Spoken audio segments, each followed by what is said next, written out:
숨쉬는 교회 주님이 주인 되시는 교회 믿음의 기도가 쌓이는 교회 최고의 찬양을 드리는 교회 말씀이 살아 움직이는 교회 성도의 사랑이 넘치는 교회 섬김과 헌신이 기쁨이 되어 열매 맺는 아름다운 교회 우리의 귀와 우리의 마음을 열어 주옵소서. 감사드립니다. 참으로 고마우신 아버지 하나님 감사합니다. 오늘 저희들 마음을 모아 주님 앞에 찬양을 올려드렸으며 우리의 믿음의 고백을 주님께 온전히 올려드렸습니다. 그 찬양의 가사처럼 그 믿음의 고백처럼 날마다 우리의 삶이 주님께서 기뻐하시는 삶을 살아갈 수 있도록 주님 인도하여 주시고, 특별히 이 시간 하나님의 귀한 말씀을 들을 때에 하나님 저희들의 마음과 저희들의 귀를 열어주시사 정말 오직 하나님의 말씀만이 우리 심령마다 새겨지게 하여 주시고, 모든 것이 주님의 은혜고 정말 그 함을 통해서 세상 가운데 살아가지만 오직 주님께만 소망을 두고 살아갈 수 있는 우리 복된 믿음의 권속들의 삶이 되어줄 수 있도록 하나님께서 은혜 내려 주옵소서. 오늘도 저희들 온 마음을 다해 드리는 이 예배 가운데 주님 친히 임재하여 주셔서 하늘의 은혜로 덮어 주옵소서. 모든 것 주님께 감사드리오며 예수님의 이름으로 간절히 기도드립니다. 아멘. 우리 시간 찬송가 539장 너 예수께 조용히 나가, 우리 함께 찬송하도록 하겠습니다. 찬송가 539장입니다.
아멘. 참으로 고마우신 아버지 하나님 감사합니다. 참으로 부족하고 연약한 저희들을 하나님의 자녀 삼아주시고 이 밤에도 하나님의 은혜의 자리로 말씀의 자리로 저희들의 발걸음을 주장하여 주심에 감사를 드립니다. 오늘도 저희들은 하나님의 말씀을 듣길 원하오니 저희들의 마음과 귀와 생각 가운데 하나님께서 함께해 주셔서 그 어떤 것도 그 생명의 말씀과 능력의 말씀과 회복의 말씀, 치유의 말씀과 그 모든 귀한 능력의 말씀을 듣는 데에 방해가 되지 않도록 성령 하나님께서 친히 붙들어 주시고 함께하여 주옵소서. 이 시간 말씀을 들을 때에 난 말씀을 선포하는 부족한 주정의 인간적인 모습은 감춰주시고 오직 하나님의 말씀만이 우리의 심령 심령마다 새겨질 수 있도록 하나님께서 친히 역사하여 주옵소서. 모든 것 주님께 감사드리오며 예수님의 이름으로 간절히 기도드립니다. 아멘. 할렐루야. 반갑습니다. 네, 3일간도 어떻게 주의 은혜 가운데 평안하게 잘 지내셨는지 모르겠습니다. 저는 특별히 하나님의 은혜 가운데 3일 동안 또한 이곳저곳을 다니면서 또한 하나님께 주시는 정말 소소한 은혜들을 누릴 수 있는 그런 귀한 시간들을 갖고 있습니다. 그런데 이 귀한 은혜를 누릴 수 있는 그 뒤에는 우리 귀한 성도님들께서 정말 보이지 않는 곳에서 함께 기도해 주셨기에 가능한 줄 믿습니다. 앞으로도 이제 얼마 남지 않았습니다. 함께 계속 기도해 주심으로 결과는 하나님께 맡기고 그 모든 과정 가운데 우리가 한 마음이 되고 함께 기도할 수 있다라면 그 하나만으로도 충분히 은혜가 되고 기쁨이 되고 감사가 되지 않을까라고 조심스럽게 생각해 보게 됩니다. 우리는 끝까지 하나님께서 함께 해주시고 또 우리 귀한 교회를 지금까지 섬기신 우리 귀한 장로님께서 이제 더 나아가서 노회와 그리고 시차례와 그리고 우리 교회를 섬길 수 있는 기회를 주실 것이라고 저는 믿어 의심치 않습니다.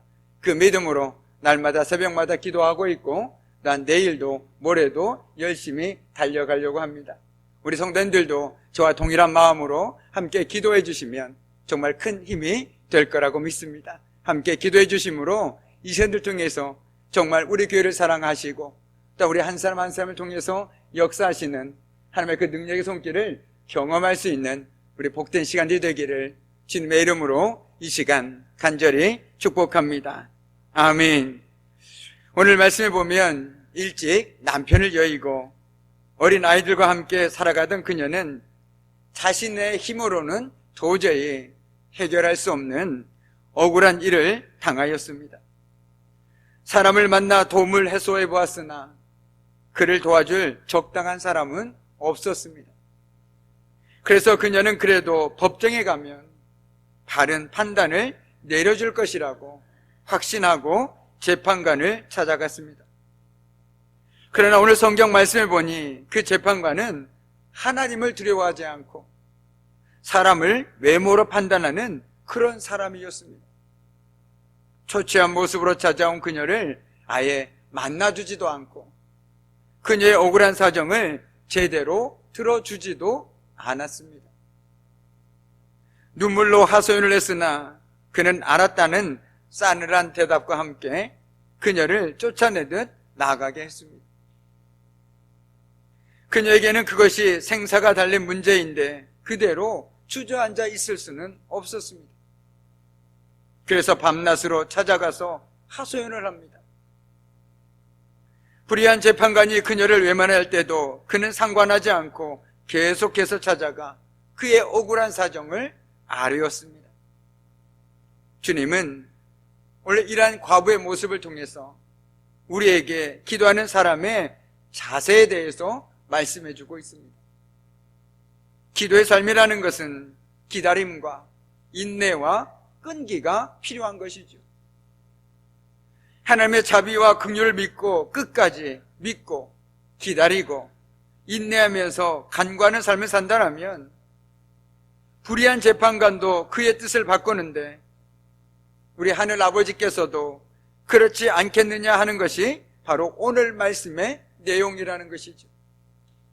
바꿔 얘기한다면 하나님을 두려워하지 아니하고 사람을 외모로만 보는 그 불의한 재판관도 그렇게 간청하니까 그 과부의 억울함을 들어주는데 하물며 하나님께서 하나님의 자녀들이 하나님께 간절히 부르짖는 것을 외면하겠느냐라고 말씀해주고 있다는 것이죠.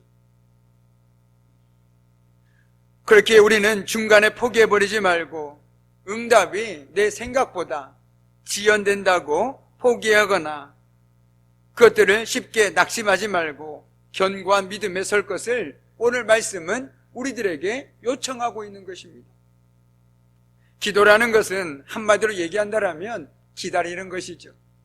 내가 하나님께 내 마음의 소원을 올려드리고 하나님께서 어떻게 응답하실지 어떤 방법으로 역사하실지를 기대하면서 기다리는 것, 그것이 바로 기도라는 것입니다. 기도는 바로 하나님을 신뢰하기 때문에 끝까지 기다리는 것입니다. 우리도 사람과의 관계 속에서 정말 저 사람은 어떤 일이 있어도 반드시 올 거야 라고 믿는다면 우리는 끝까지 기다립니다.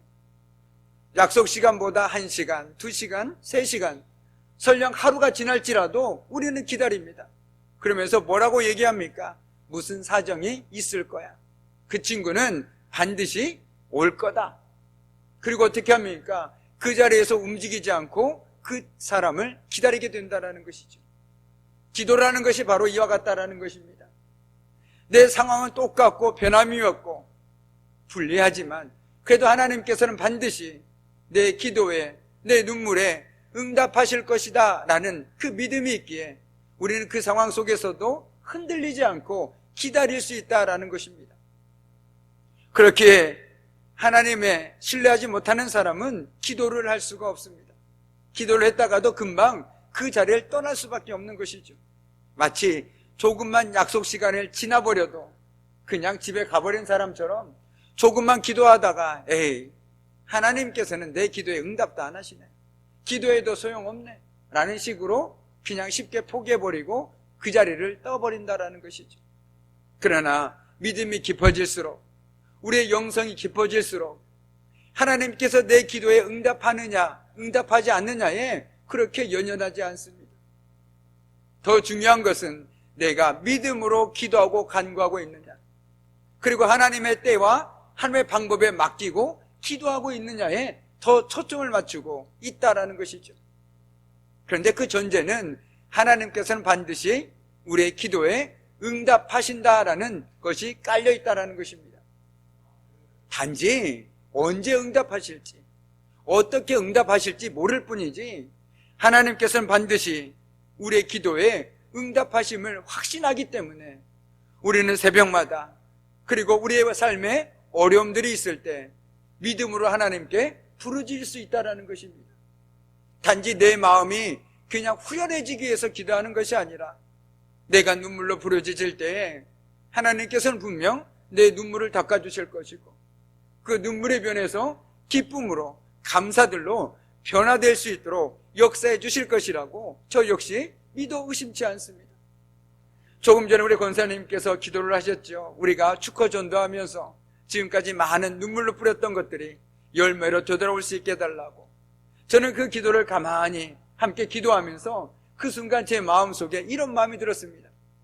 지금 우리가 축허전도할 수 없는 이때가 바로 우리가 눈물로 기도의 씨앗을 뿌려야 될 때구나라는 생각이 제 마음속에 다가왔습니다. 그렇습니다.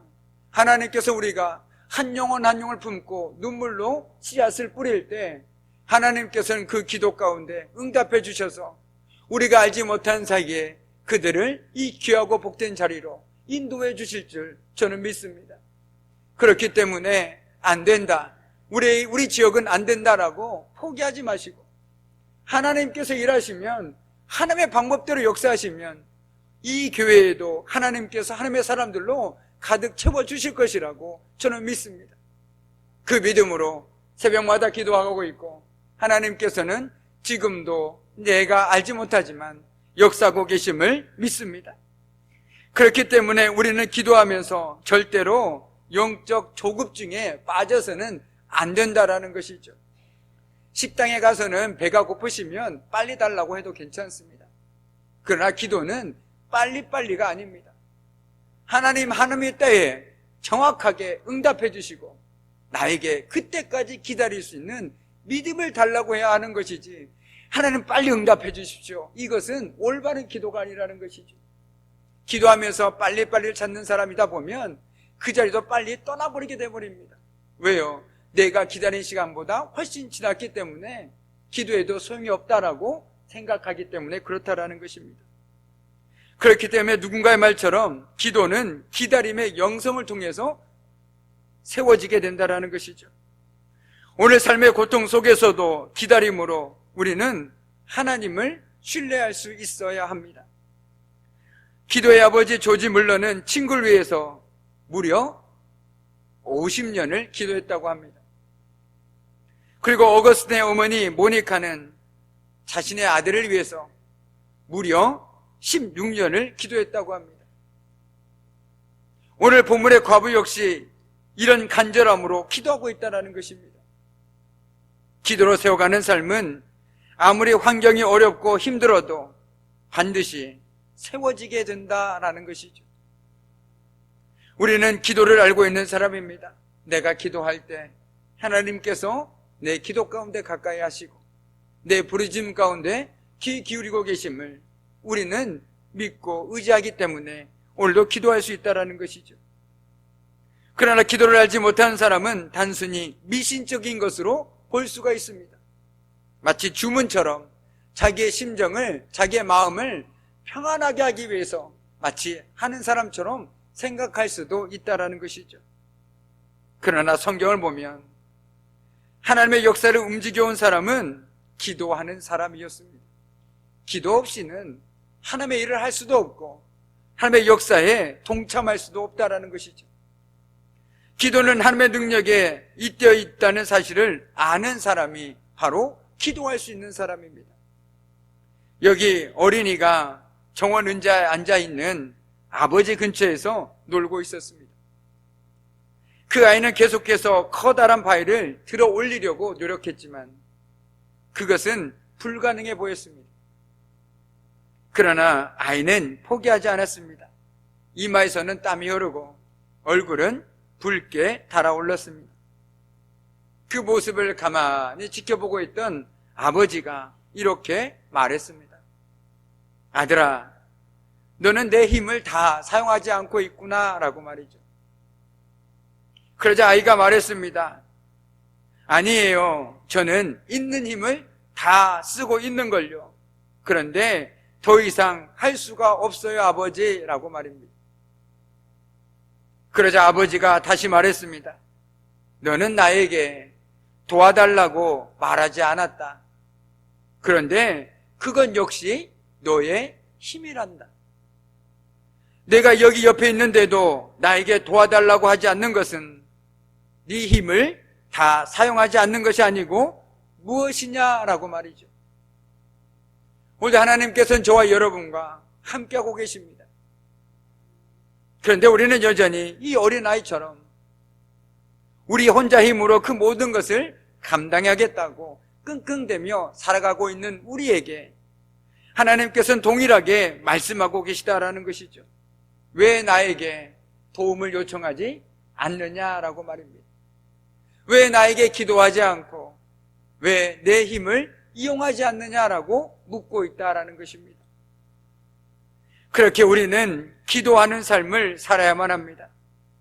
사람들은 오만함과 자만함 가운데 빠져 있고, 주님이 다시 오실 때는 진정으로 하나님을 신뢰하면서 살아가는 믿음의 사람을 찾기가 어려운데, 믿음으로 삶을 세우라라고 말씀하고 있습니다. 사실 초대교회 성도들은 이 과부와 재판관의 이야기를 반복해서 서로 나누었습니다. 우리가 잘 알고 있는 것처럼 그 당시에는 예수 그리스도를 믿는다는 것은 박해와 시련 속에서 결코 자유로울 수가 없었습니다. 그들은 그 모든 것들을 시달리면서 그들의 억울함과 답답함을 풀어줄 사람은 그런데 아무도 없었습니다. 도와줄 사람이 없어서 그저 재판관 앞에 나아가서 엎드렸던 과부의 심정이 바로 초대교회 성도들의 심정이었습니다. 그들을 공격해오는 박해자들의 권세 앞에서 방어할 아무런 힘이 없었습니다. 그래서 그들은 의로우신 재판장이신 주님 앞에 엎드렸습니다. 시간은 지나가지만 그들의 아픔은 여전히 해결되지 않고 더 악화되고 있었습니다. 그때 필요한 것은 항상 기도하고 낭망하지 않는 것입니다. 어려운 상황 가운데서도 늘 깨어 있어야 한다는 사실을 오늘 말씀은 우리들에게 분명하게 깨우쳐주고 있습니다. 기도의 삶을 세워라. 하나님을 신뢰하는 믿음의 삶을 세워라. 그것이 고통과 어려움 가운데 있는 그들에게 주신 하나님의 분명한 메시지였습니다. 그런데 낙심하지 말고 계속 기도해야 할 구체적인 내용이 오늘 본문에 나와 있지는 않습니다. 중요한 것은 하나님께서 나의 이야기를 들어주신다라는 것이죠. 하나님이 내 형편을 하시고 이해하신다라는 것입니다. 하나님이 나를 이해하시면 그것으로 충분합니다. 하나님의 필요에 따라서 나머지는 공급해 주실 것이기 때문이라는 것이죠.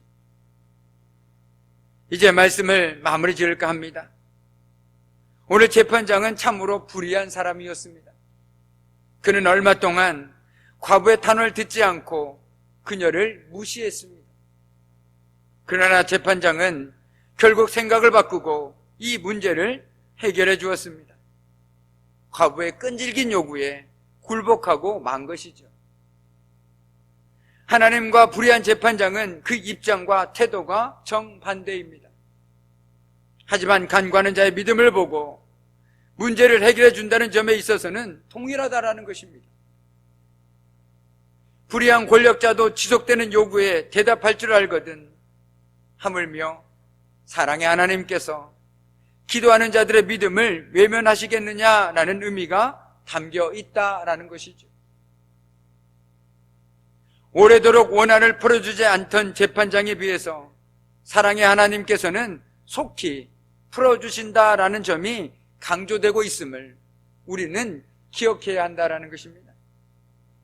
그러므로 내가 아무리 기도해도 아무리 부르짖어도 반응이 없어도 낙심하지 말아야 합니다. 내가 아무리 기도하고 그 사람을 품고 기도해도 그 사람이 반응이 없더라도 낙심하지 마시기 바랍니다. 재판관은 한동안 여인의 말을 듣지 않았습니다. 과부는 벽을 향해서 말하는 것 같았을 것입니다. 저와 여러분도 이와 비슷한 것들을 경험하지 않습니까? 누군가에게 열심히 정말 목소리 높여서 말하지만 내가 사람과 말하고 있는 것인지 벽을 보고 말하고 있는 것인지 헷갈릴 때가 있을 때가 있습니다. 그러다 보면 영적으로도 지치고 심적으로도 낙심하게 되지요. 그러나 그 지점을 넘어가니 오늘 불의한 재판관은 과부의 이야기를 들어주었습니다. 기도의 응답은 하나님의 섭리 가운데 있음을 우리는 기억해야 합니다. 내 노력에 달려있는 것이 아니라 하나님의 섭리 가운데 달려있다라는 것이죠. 우리의 소원대로 응답이 되느냐 안 되느냐는 하나님의 고유의 영역입니다. 그 영역은 우리가 침범할 수 있는 부분이 결코 아니라는 것이죠. 그러나 우리가 기도할 때 하나님께서는 협력해서 선의로움을 가시고 가장 선한 길로 좋은 것으로 응답해 주실 것임을 우리는 믿어 의심치 않습니다. 우리는 주님이 응답을 주신다는 확신을 가지고 기도해야겠습니다. 오늘도 우리는 기도할 것입니다. 그리고 내일도 기도할 것입니다. 그러나 정말 중요한 것은 그 기도 가운데 분명 우리 주님께서 응답해 주실 것이라는 확신이 없다라면 그 기도는 그저 공허한 메아리에 불과할 뿐이라는 것이죠. 내가 기도할 때 하나님께서 반드시 역사해 주실 것이다. 내가 기도할 때 하나님께서 내 간구를 들으실 것이다. 내가 누군가를 품고 기도할 때 하나님께서 내 눈물을 통해서 그 사람을 구원해 주실 것이다. 그러나 그때는 모른다. 그 방법도 모른다.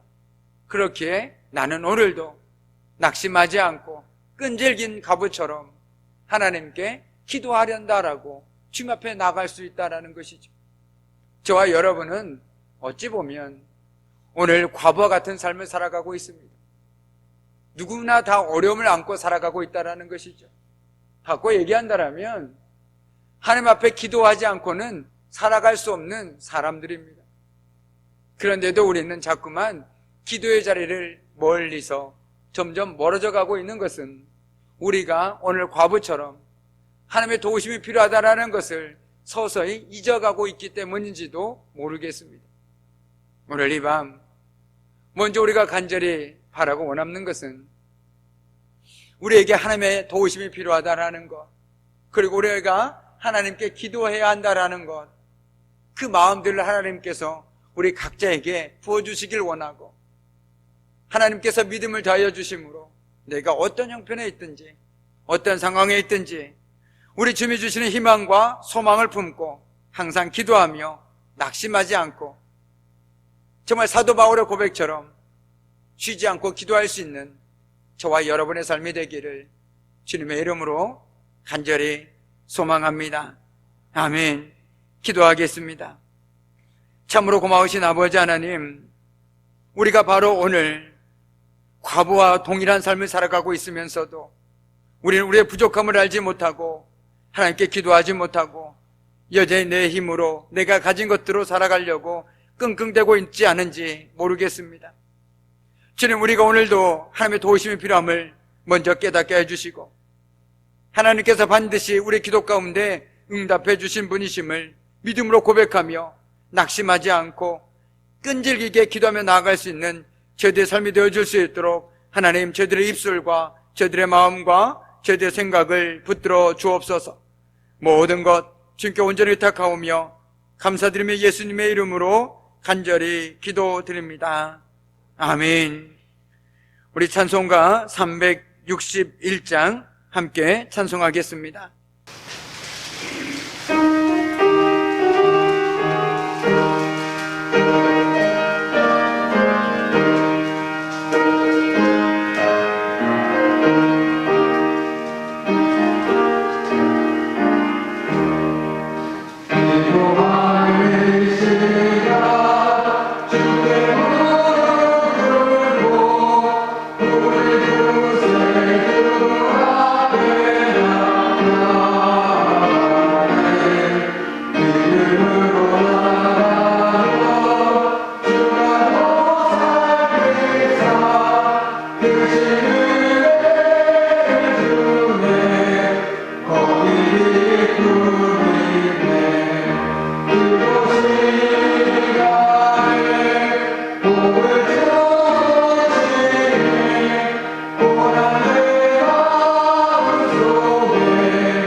이제는 우리 주 예수 그리스도의 은혜와 아버지 하나님의 그 무한하신 사랑하심과 성령님의 사귐과 임재와 다스리심이 어떤 상황 속에서도 오직 하나님을 신뢰함으로 말미암아 낭망하지 않고 끝까지 딴 기도함으로 나가기를 결단하는 우리 귀한 성도들 삶과 그들의 가정과 일터와 사업장 위에 또한 선거를 앞두고 정말 분주하게 그 모든 일정들을 감당해 나가는 우리 귀한 김일성 누님과 또한 믿음의 동역자들과 기도의 동역자들 위해 이제부터 영원토록 함께 하시기를 간절히 축원하옵나이다. 아멘.